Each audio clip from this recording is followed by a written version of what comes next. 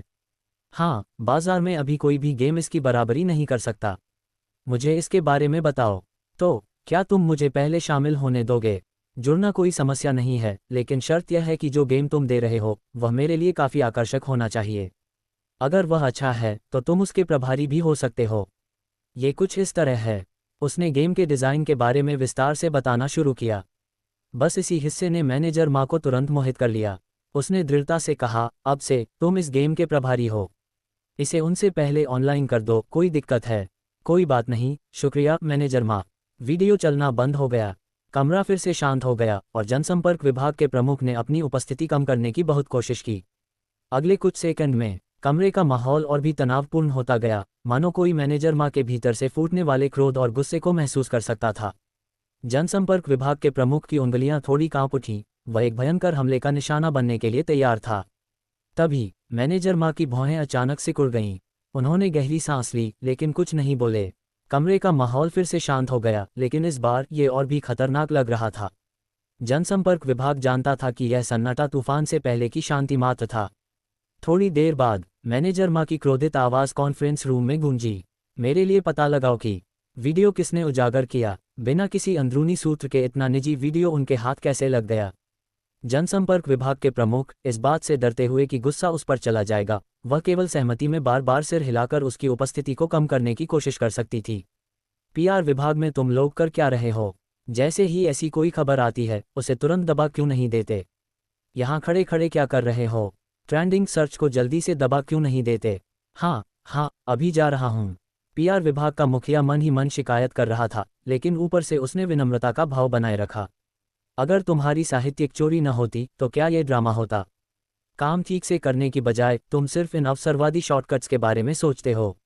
वह जल्दी से इस मुसीबत वाली जगह से चला गया। ऑफिस में सिर्फ मैनेजर माँ ही बचे थे। उसने अपना दाहिना हाथ मेज पर थपथपाया, उसकी आंखें तिरस्कार से भरी थीं। वह इतने सालों से यही कर रहा था, उसके पास कोई बैकअप प्लान कैसे नहीं हो सकता था? उसे बस इस बात का गुस्सा था कि उसकी कंपनी में किसी ने उसे धोखा देने और वीडियो किसी बाहरी व्यक्ति को सौंपने की हिम्मत की। ये व्यक्ति सचमुच मौत की कामना कर रहा था। उसने अपना फ़ोन निकाला, एक संपर्क सूत्र ढूंढा और फ़ोन किया। नमस्ते आप लोग। कुछ देर बातचीत के बाद उसने संतुष्ट होकर फ़ोन रख दिया। राजेश कुमार, है ना? अब से तुम्हारी कंपनी मेरी होगी और तुम कहीं और जाकर आराम करो। योजक चिन्ह योजक चिन्ह योजक चिन्ह योजक चिन्ह योजक चिन्ह योजक चिन्ह योजक चिन्ह योजक चिन्ह योजक चिन्ह योजक चिन्ह योजक चिन्ह योजक चिन्ह योजक चिन्ह योजक चिन्ह योजक चिन्ह योजक चिन्ह। इसी वक्त hot of the ocean villa के अंदर अच्छू, राजेश कुमार ने बेवजह चीख दी। वह बुदबुदाया, अरे मेरे पीठ पीछे कौन मेरी बुराई कर रहा है? वह मुस्कुराया, शायद अंदाज़ा लगा सकता था कि कौन है।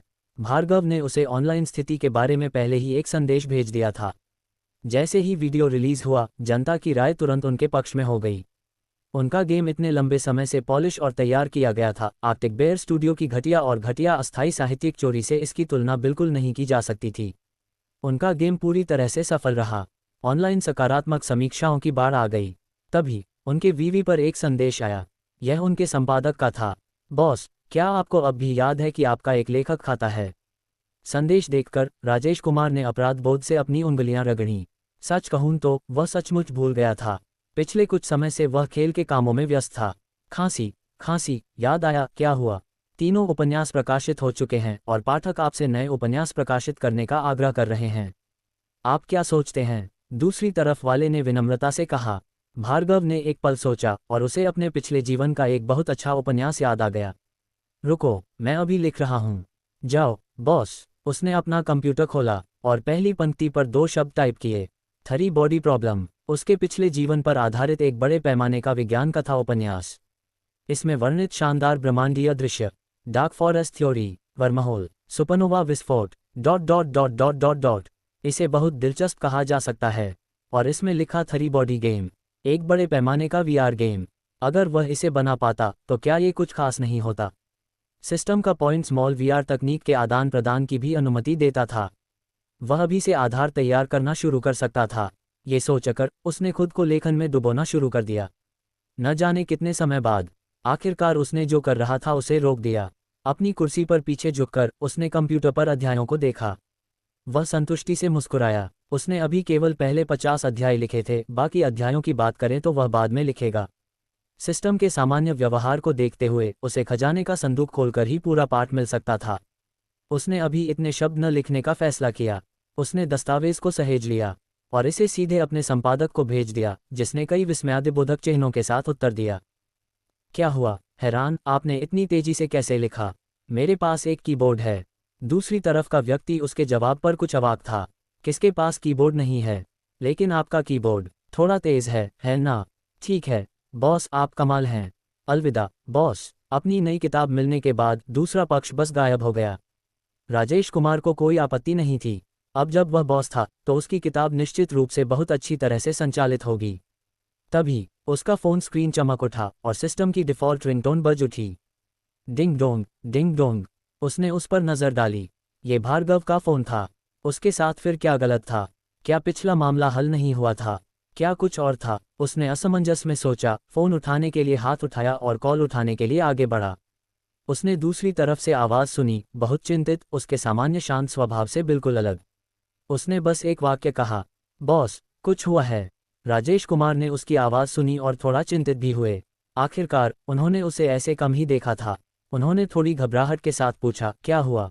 क्या हुआ? भार्गव ने जवाब दिया, बॉस, ऑनलाइन जनमत फिर से बदल गया है। आपकी पिछली कंपनी ने आकर कहा कि हमने उनके गेम आइडिया की चोरी की है। राजेश कुमार थोड़ा उलझन में थे। उन्हें समझ नहीं आ रहा था। वह एक नया गेम रिलीज कर रहे थे, इसका उनकी पुरानी कंपनी से क्या लेना देना? उन्होंने हैरानी से पूछा, उन्होंने क्या कहा? गेम का उनसे क्या लेना देना? उन्होंने कहा कि यह गेम पहले उनकी कंपनी बना रही थी और फिर जब आपने इस्तीफा दिया तो आपने अपनी कंपनी शुरू कर दी और इस आइडिया की नकल की। उनका चेहरा कहाँ है? तो वे यहाँ उनका इंतजार कर रहे थे। उन्हें हैरानी हो रही थी कि उनकी पुरानी कंपनी ने अचानक अपना रुख क्यों बदल दिया और जब उन्होंने पहले ही समझौते पर हस्ताक्षर कर दिए थे तब मान क्यों गईं? उन्होंने यहाँ उनके लिए एक गड्ढा खोदा था। शुक्र है रोहन ने कोई गैर प्रतिस्पर्धा समझौता नहीं किया था, वरना उन्हें परेशानी होती। वे एक वीडियो सॉफ्टवेयर कंपनी है, इसका उनसे क्या लेना देना? वे गेम भी बनाते हैं। क्या यह मजाक नहीं है? ये सच है, लेकिन आर्कटिक बेयर स्टूडियो के लोग ऑनलाइन कहानी का नेतृत्व कर रहे हैं और बहुत से लोगों ने उनकी बातों पर विश्वास किया है। जिन चंद लोगों ने हमारे लिए आवाज़ उठाई, वे सब तब तक जलते रहे जब तक उन्होंने इंटरनेट छोड़ नहीं दिया। पहले आप ऑनलाइन खबरों को फिर से दबाने के लिए एक बयान जारी करें, फिर मैं अपने स्तर पर कोई उपाय सोचूंगा। ठीक है बॉस। भार्गव पहले ही शांत हो चुका था, वह अभी थोड़ा चिंतित था। फ़ोन रखने के बाद राजेश कुमार ने सिस्टम को फिर से बुलाना शुरू किया। सिस्टम, क्या तुम वहाँ हो? यहाँ नहीं, परेशान मत करो। Dot dot dot. उसे नहीं पूछना चाहिए था। सिस्टम, इस मामले में क्या तुम्हारे पास कोई सबूत है? वह जानता था कि सिस्टम के पास सबूत होने चाहिए, इसलिए रोहन ने सही ढंग से पूछ लिया। हाँ, क्या गड़बड़ है? ये फिर से ठंडा क्यों हो गया? मानो शब्द सोने के हों।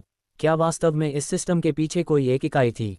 वह थोड़ा संदिग्ध था। बेतुका, क्या आप मुझे फिर से सबूत भेज सकते हैं?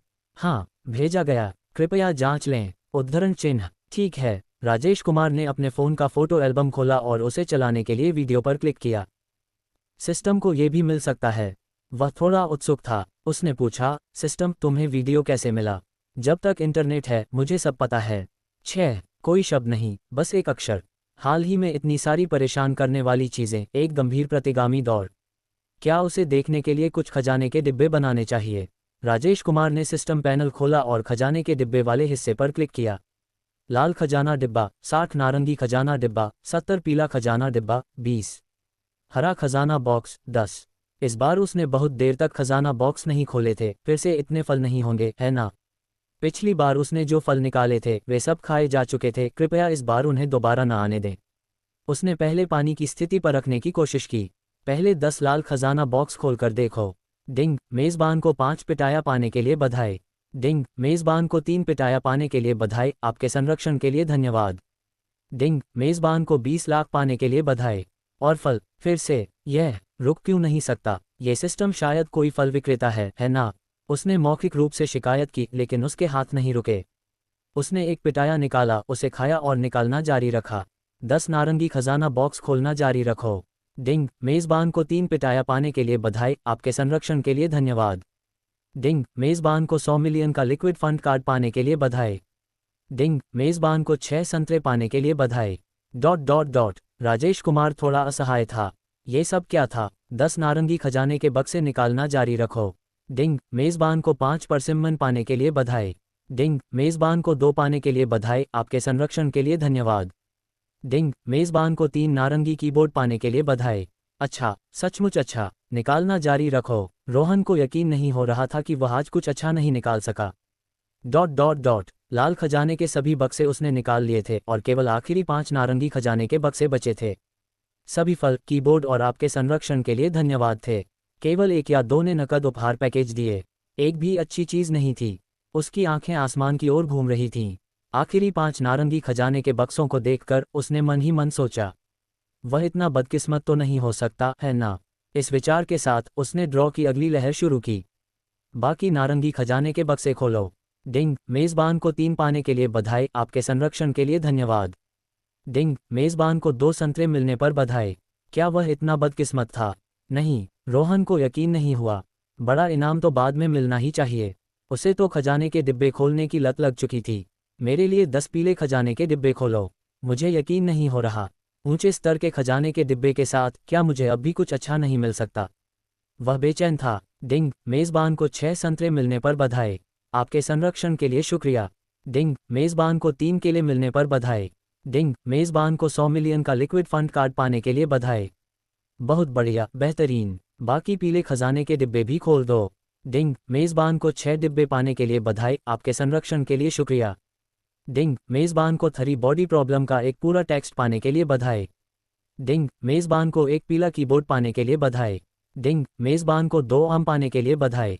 राजेश कुमार पूरी तरह से हंस पड़े। सिर्फ ये 3 बॉडी प्रॉब्लम ही थोड़ी काम की थी, वह इसे बाद में अपने संपादक को भेज देंगे। बाकी सब क्या क्या था? फिर उन्होंने हरे खजाने के डिब्बे की तरफ देखा। पिछली बार की उस बेवजह हरी टोपी के बारे में सोचकर उनका दिल थोड़ा दुखा। लेकिन उन्हें डिब्बे खोलने की लत लग चुकी थी। वह रुक नहीं सकते थे। उन्हें यकीन नहीं हो रहा था कि उनकी किस्मत इतनी खराब हो सकती है।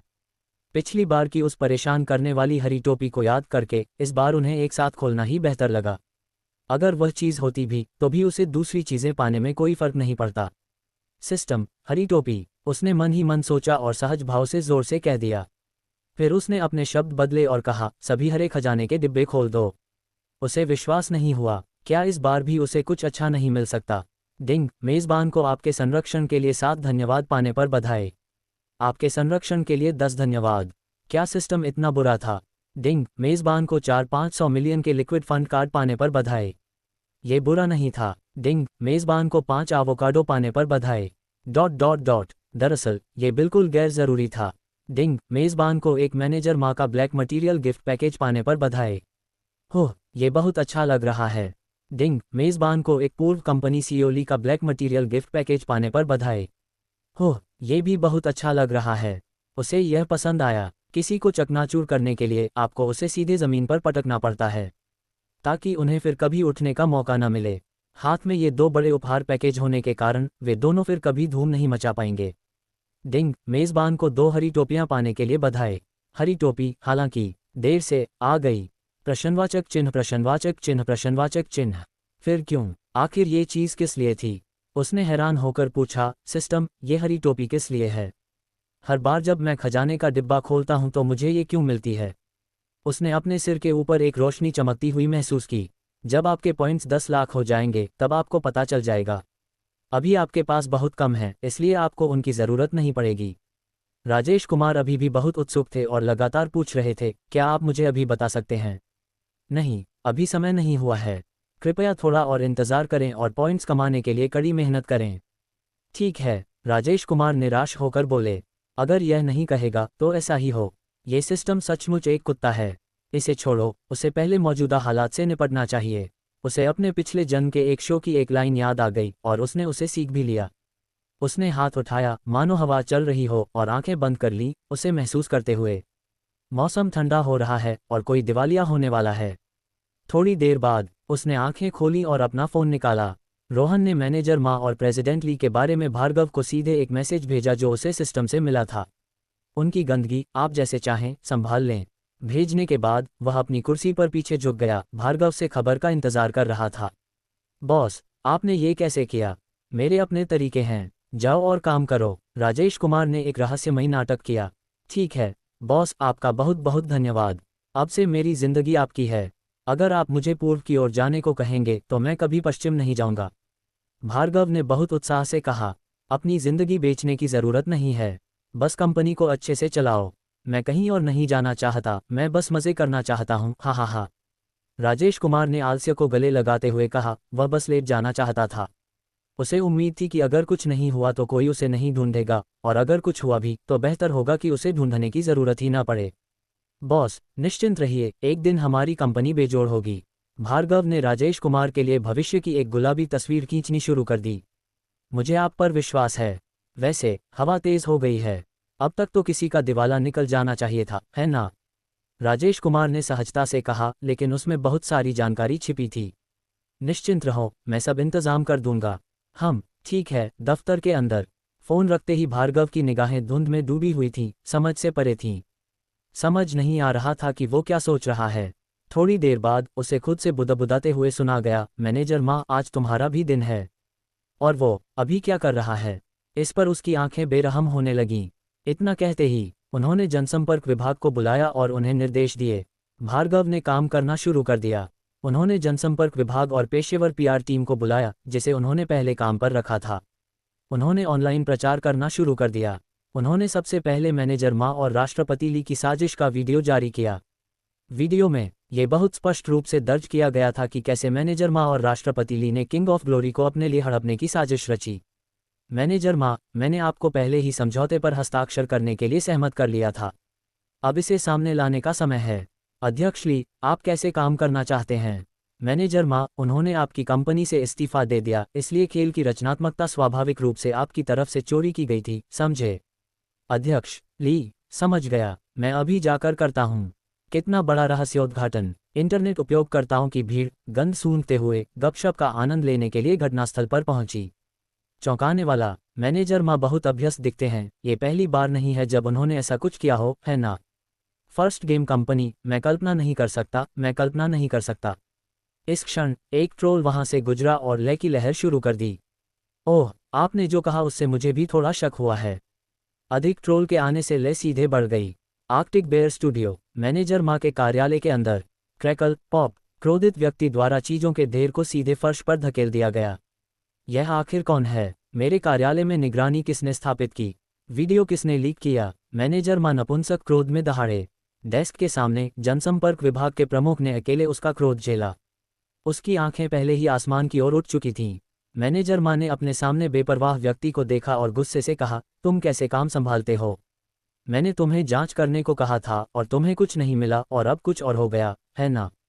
अगर तुम जनसंपर्क विभाग के प्रमुख नहीं रहना चाहते तो निकल जाओ। अभी तय नहीं है कि कौन जाएगा। उसने बस मन ही मन ये कहने की हिम्मत की।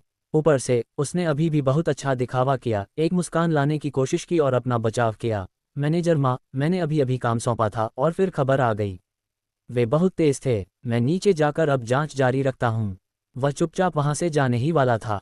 मैनेजर माँ ने उसे वह मौका नहीं दिया, उसे पकड़ लिया और लगातार डांटते रहे, तुम। कुछ देर डांटने के बाद उसके कार्यालय का दरवाजा खटखटाया गया। दस्तक दस्तक दस्तक। मैनेजर माँ ने चिढ़कर कहा, तुम किस लिए दस्तक दे रहे हो?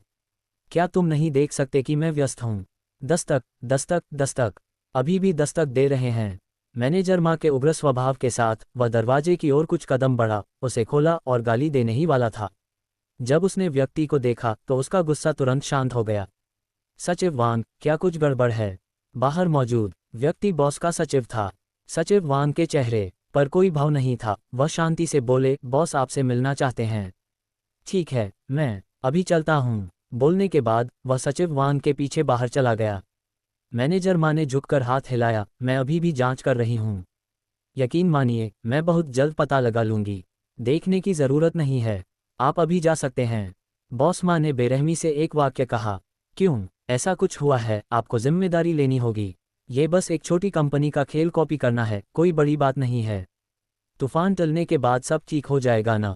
बस इतना ही नहीं, आपके बारे में ऑनलाइन और भी बहुत कुछ है, जाकर खुद देख लीजिए। अभी कंपनी छोड़ दीजिए। नहीं जीजाजी, आपको मेरी मदद करनी होगी। आप मुझे ऐसे नहीं छोड़ सकते। मैंने जो कुछ भी किया आपके कहने पर ही किया।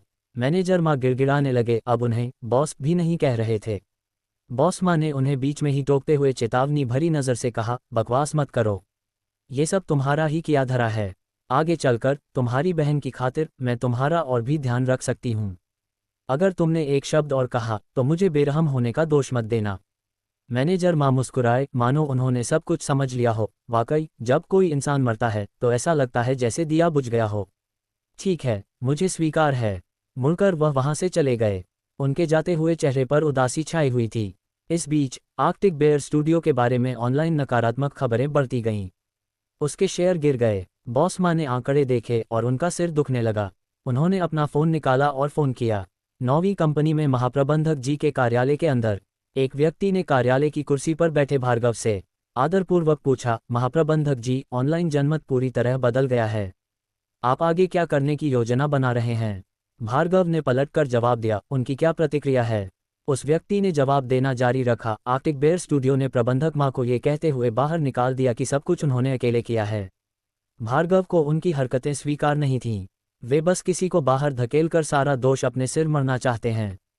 वह उन्हें कैसे सफल होने दे सकते थे? बॉस का लक्ष्य उनकी कंपनी थी। उन्होंने असंतुष्ट होकर कहा, वे इसे इतनी आसानी से सुलझाना चाहते हैं। असंभव। तीव्रता बढ़ाते रहो, बाकी सारी जानकारी फैलाते रहो। मैं चाहता हूं कि उनका स्टॉक एकदम नीचे गिर जाए। समझ गया, महाप्रबंधक जी।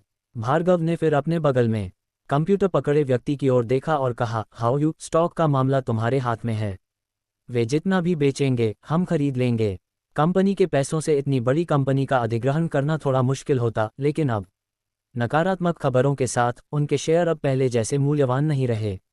साथ ही राजेश कुमार ने जो धनराशि अभी अभी हस्तांतरित की थी वह पूरी तरह से पर्याप्त थी। लिन हाओयू ने आत्मविश्वास से कहा, कोई बात नहीं, मैं इसे कुछ ही मिनटों में संभाल लूंगा। ठंड बढ़ रही है, आर्कटिक बेयर दिवालिया हो जाना चाहिए। उसने राजेश कुमार की नकल करते हुए कहा, जब हम फिर मिलेंगे तो तुम कैसे होगे? झाओ जुओरन। उसकी आंखें तुरंत उग्र हो गईं। वह अभी भी उस पिछली घटना को भूला नहीं था। अज्ञात समय के बाद वे सभी रुक गए। लिन हाओयू ने उंगलियां चटकाईं और उत्साह से कहा, हो गया। भार्गव ने संतुष्टि में सिर हिलाया। इस प्रकार आर्कटिक बेयर स्टूडियो को नौवीं कंपनी में शामिल कर लिया गया। उसने अपना फ़ोन उठाया और तुरंत राजेश कुमार को खुशखबरी सुनाई। बॉस, आर्कटिक बेयर का हमने अधिग्रहण कर लिया है।